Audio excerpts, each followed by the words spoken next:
मेरो घरमा प्रहरी आएको छ, मैले समाचारबाट उच्च अदालतको आदेशबारे थाहा त पाएँ, तर बिना कुनै कागज अहिले यतिखेरसम्म मलाई केही पुर्जी पनि दिएको छैन, कागज पनि दिएको छैन। मेरो घरभित्र आएर बेडरुमभित्र आउनुभएको छ, मैले सार्वजनिक पनि गरिसकेको छु।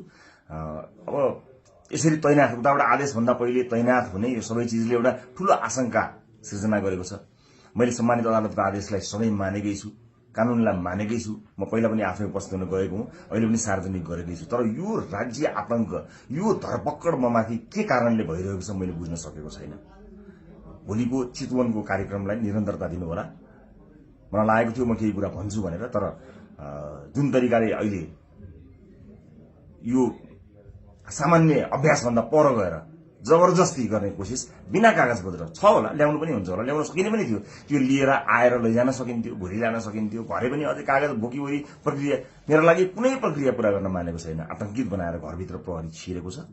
म यसै पनि गिरफ्तारी दिन्छु भनेर बसेकै छु। जे होस्, आम नागरिकले सब चिज हेरिरहेका छन् भन्ने मलाई विश्वास छ। न्यायको लडाईँ म एक थोपा रगत रहुन्जेल लडिरहन्छु। यहाँले साथ दिनुहुनेछ भन्ने विश्वास मैले लिएको छु।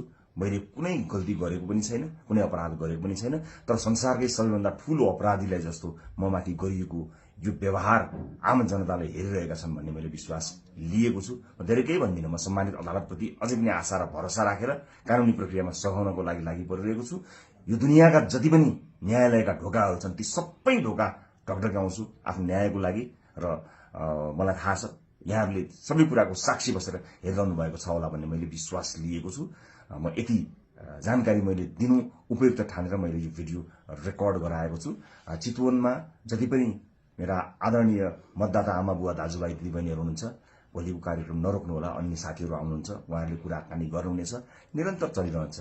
मलाई यिनीहरूले हत्या नै गरेछन् भने पनि नेपाली मतपत्रमा घण्टी चुनाव चिन्ह बसेको छ। मलाई आशा छ यो एउटा आशा र भरोसाको आवाज हामीले बुलन्द पारिसकेका छौँ। निरन्तरता प्रदान गर्नुहोला। म कानुनी लडाईँमा छु।